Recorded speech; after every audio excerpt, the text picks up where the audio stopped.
Life is a process of healing. Healing after healing after healing after healing. So it's almost like we're plants and we have to continue to nurture ourselves and heal and break off the bad leaves so new ones will come. The healing process. Healing is an essential process that happens over time. It takes a lot of time, a lot of energy, and a lot of consistency to stay on your healing journey. I'm here to help you because I myself is still healing in my 30s. Let's get right into this video. Hello, welcome to Glow Up with Shay. I am Shay and I am here with another video for you guys, okay? This video is going to be about healing in your 30s, okay? Working on yourself. I know my other video was, is it too late to glow up in your 30s? No, it's not. It's definitely not.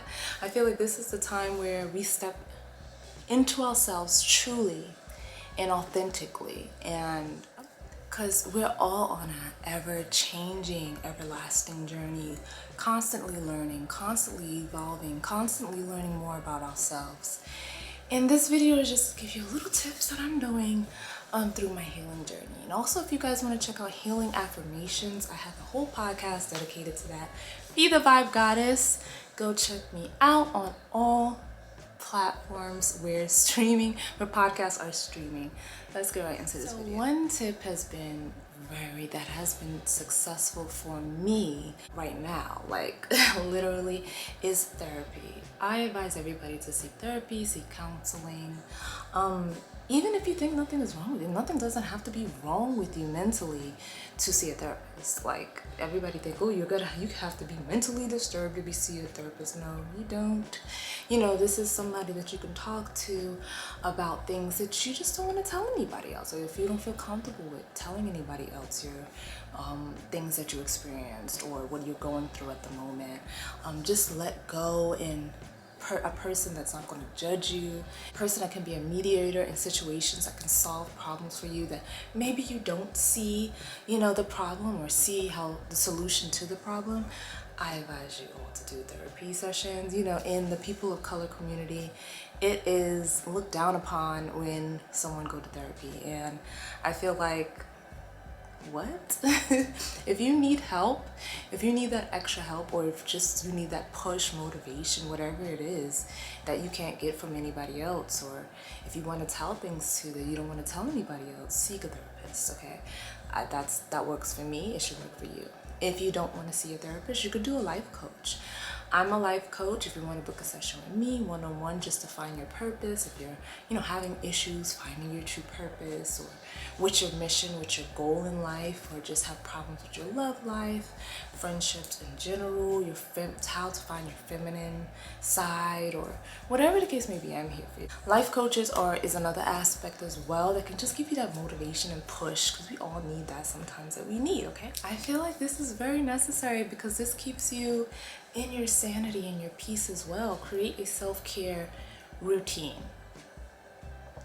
Create a self-care routine, whether it's exercising, reading, writing, something. Take out some time every day. If it's 15 minutes to 30 minutes, it could be meditation, yoga, scripting, journaling, something that makes you feel good, something that makes you feel alive and happy. That feeling is so, it puts you in a better place, a better mood.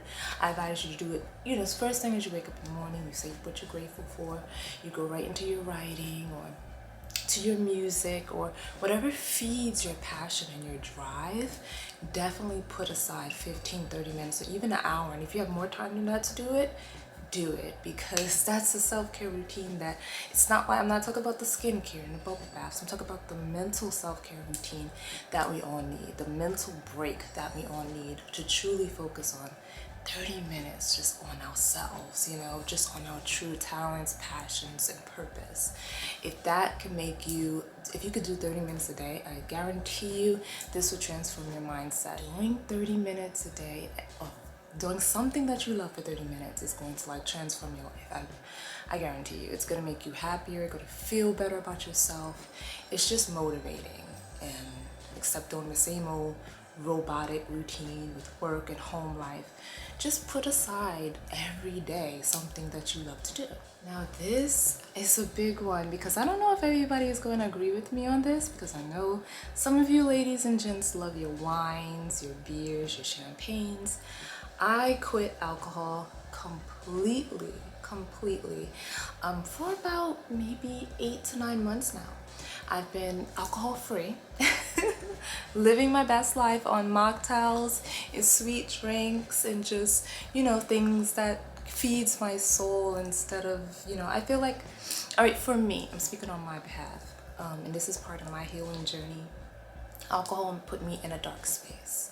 Every time I consumed a lot of it or a certain amount of it, even if it was occasionally, I fall into this deep state of procrastination, worry, anxiety. And you know, if you're into that, whatever, you know, people are saying it's spirits, you know, that's what they call it. It genuinely take and drains me. It drains my spirit when I put alcohol into my body, and I'm speaking from personal experiences.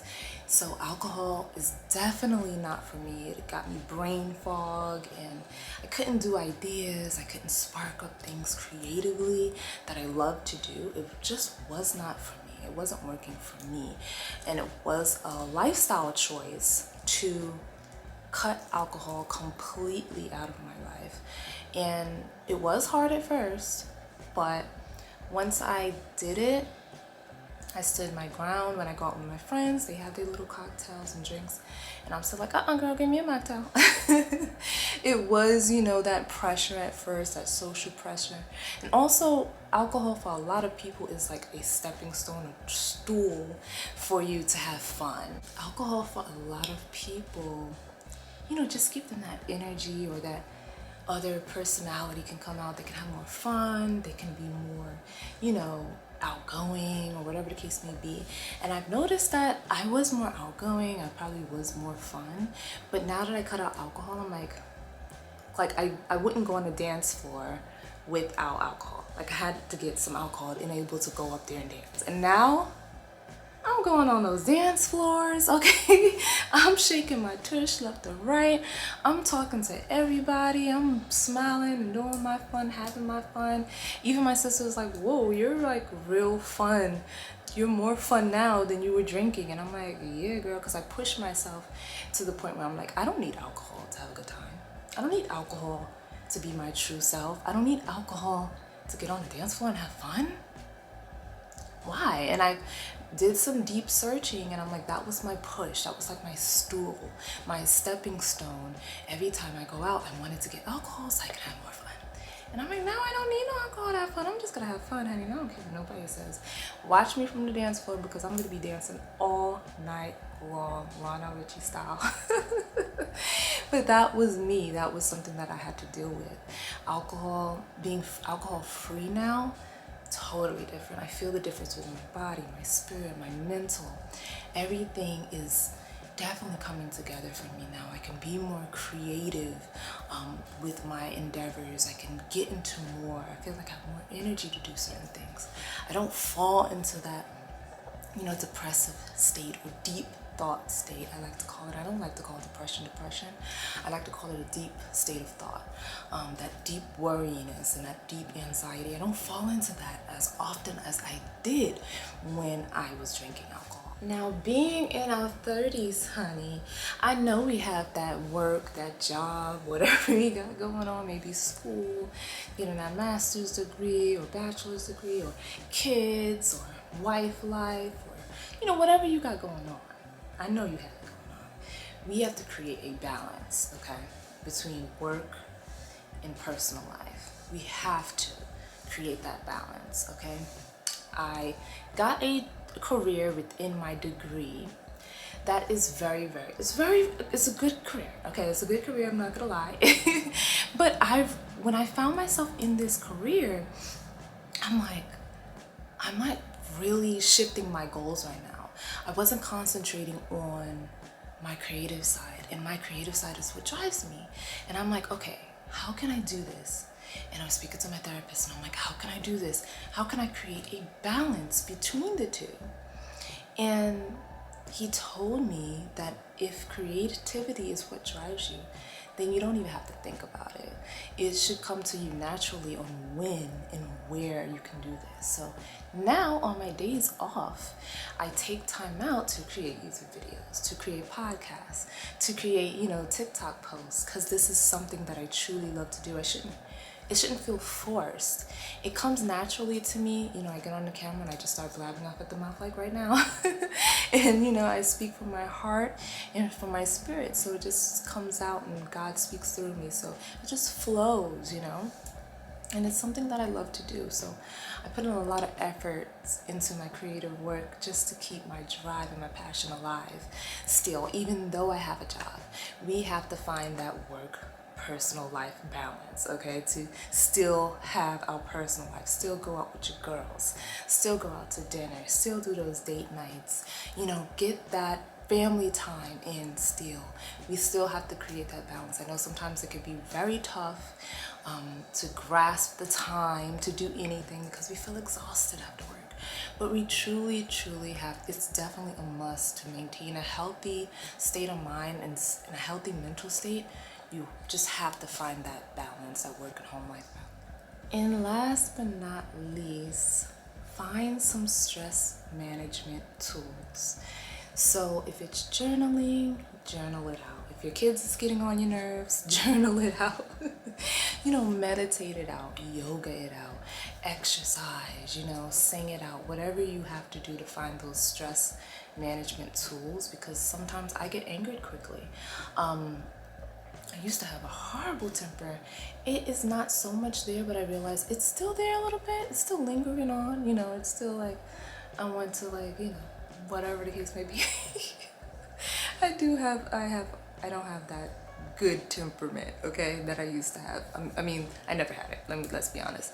But I found self-management tools, which is reading, which is journaling, which is writing, yoga. It's just some things that manages my anger and manages my stress that I put into with all my 100% of me, that can bring me back to a state of peace and to bring me back to that state of good energy and positive thought. Affirmations always pull me back into reality. I just listen to my podcast or I listen to the affirmations on YouTube, and it just brings me back to that state of consciousness that lets me know, hey, what you're stressing out for, it's not worth it. It's not worth your energy or your time or your peace to get stressed out over these little things. It really isn't. When you really, really look at the bigger picture of life, work shouldn't stress you out. School shouldn't stress you out. Nothing, should put you out of your element and your energy. Period. Thank you guys so much for watching Glow Up with Shay. Don't forget to check out my podcast, Be the Vibe Goddess. Follow me on TikTok, 30’s Talks, and subscribe if you're not subscribed, please. And thumbs up this video. I love you guys so much. Thanks again. Bye-bye.